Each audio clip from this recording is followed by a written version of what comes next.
বাংলাদেশের কৃষিতে সবজি উৎপাদন বাড়লেও বড় একটি উদ্বেগ হচ্ছে অতিরিক্ত রাসায়নিকের ব্যবহার। মাঠ পর্যায় থেকে ক্ষতিকর রাসায়নিকের ব্যবহার কমিয়ে আনা এবং পরিবেশ বান্ধব জৈব বালাইনাশক দিয়ে ফসলকে সুরক্ষা দিতে গাজীপুরে গবেষণা কার্যক্রম চালিয়ে যাচ্ছে বাংলাদেশ কৃষি গবেষণা ইনস্টিটিউটের কীটতত্ত্ব বিভাগ। গাজীপুর থেকে আজহারুল হকের পাঠানো তথ্যচিত্রে আরো জানাচ্ছেন লিওন আজাদ।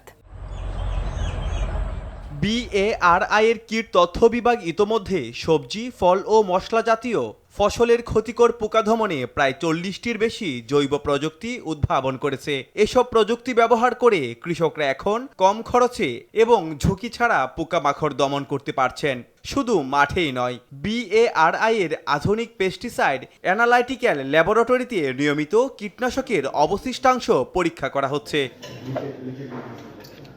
শাকসবজিতে প্রায়ই মিলছে ক্ষতিকর বিষ, এতে ঝুঁকিতে পড়ছে জনস্বাস্থ্য আর পরিবেশ। এই চ্যালেঞ্জ মোকাবেলায় এই প্রতিষ্ঠানটি এখন জৈব বালাইনাশক ভিত্তিক আধুনিক প্রযুক্তির উদ্ভাবনের মাধ্যমে কৃষিকে দিচ্ছে নিরাপদ পথ।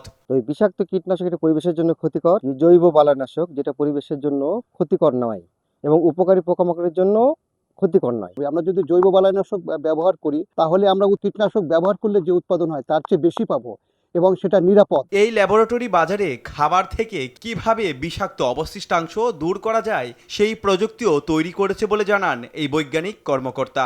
বেশ কিছু জৈব বালাইনাশক ভিত্তিক, বিশেষ করে ফেরোমন ফাঁদ, আঠালো ফাঁদ ভিত্তিক বিভিন্ন পদ্ধতি, যেগুলি রাসায়নিক কীটনাশকের বিকল্প হিসেবে মাঠ পর্যায়ে ব্যবহার করলে কৃষক উপকৃত হবেন এবং নিরাপদ সবজি সহ বিভিন্ন ফলমূল উৎপাদন করতে পারবেন।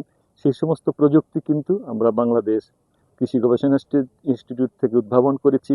রপ্তানিযোগ্য পণ্যের জন্য দেয়া হচ্ছে আন্তর্জাতিক মানের সনদ। জৈব বালাইনাশক ভিত্তিক এই প্রযুক্তি কৃষকের আয় বাড়াচ্ছে, কমাচ্ছে উৎপাদন খরচ আর ভোক্তাদের দিচ্ছে নিরাপদ খাদ্যের নিশ্চয়তা।